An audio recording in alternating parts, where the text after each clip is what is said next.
napakagandang mga sangkap para sa ating medalyon na ipinapatunaw upang maging sagrado at mas dalisay at mas makapangyarihan ang mga medalyon kung meron kang ganitong uri ng sangkap.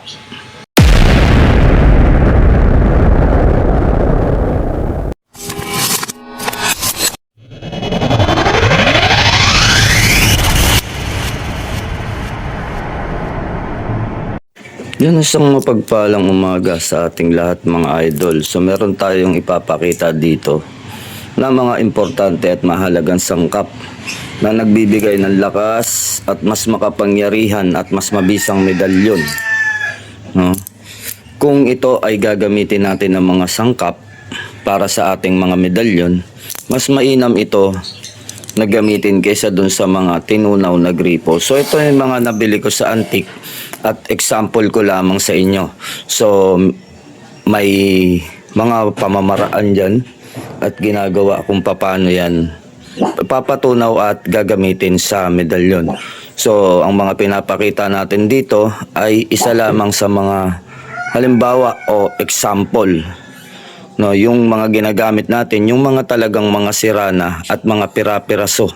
Kung minsan, mabibili natin sa antique shop, may mga sira na. Yung iba naman ay sa mga junk shop, no, ipinapakilo na nila dahil hindi na magagamit.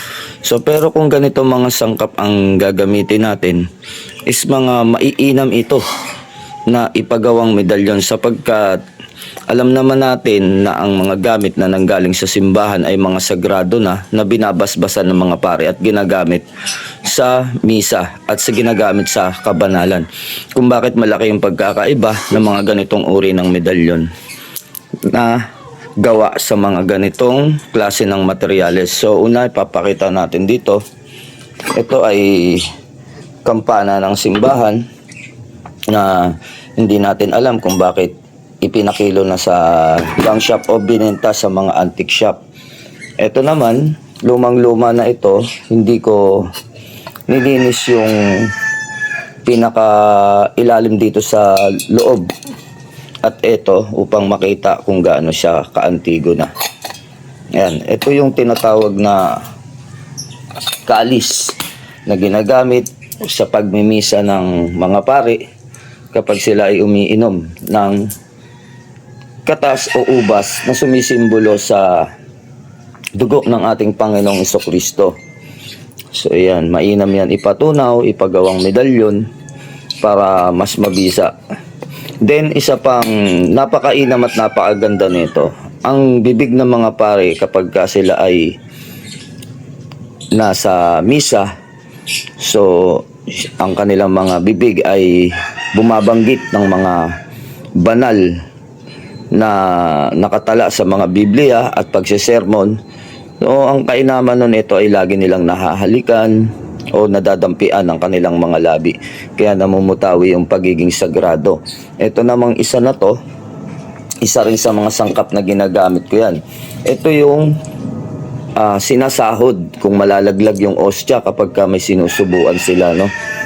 So, pag may sinusubuan na ganyan, nakasahod dyan para pag nalaglag ay masasalo at hindi masasayang yung ostya.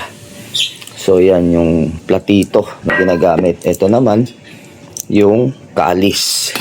Ito naman ay sa kampana ng simbahan. Ito marami ito pag maliliit.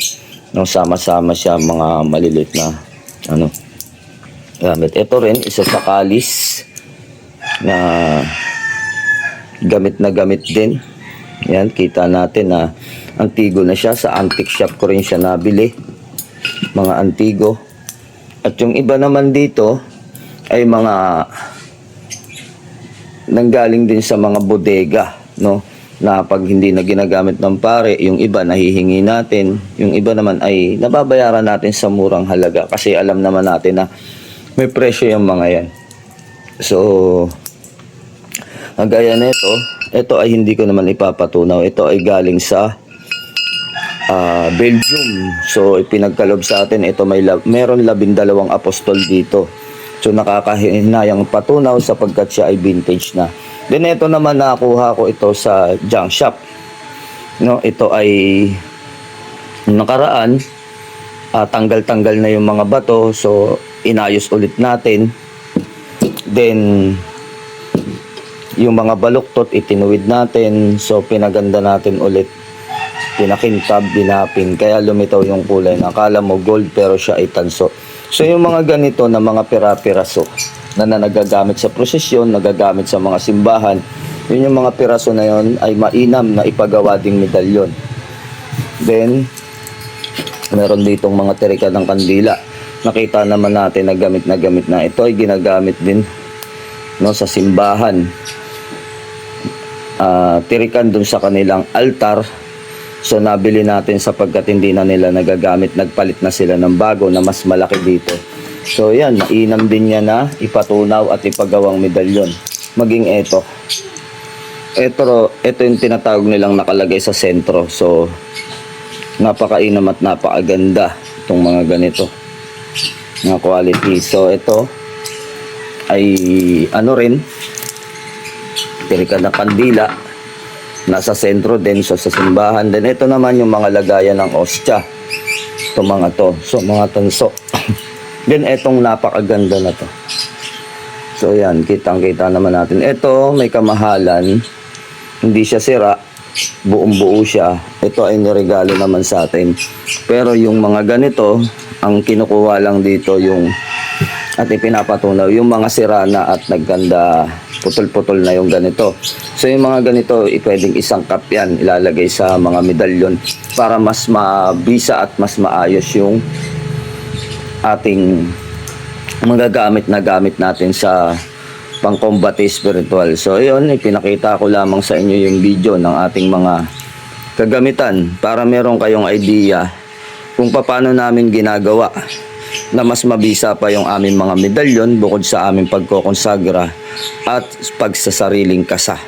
So isang kaalaman para sa mga nagnanais na magpatunaw ng mga medalyon na pwede nilang magamit sa pang-araw-araw.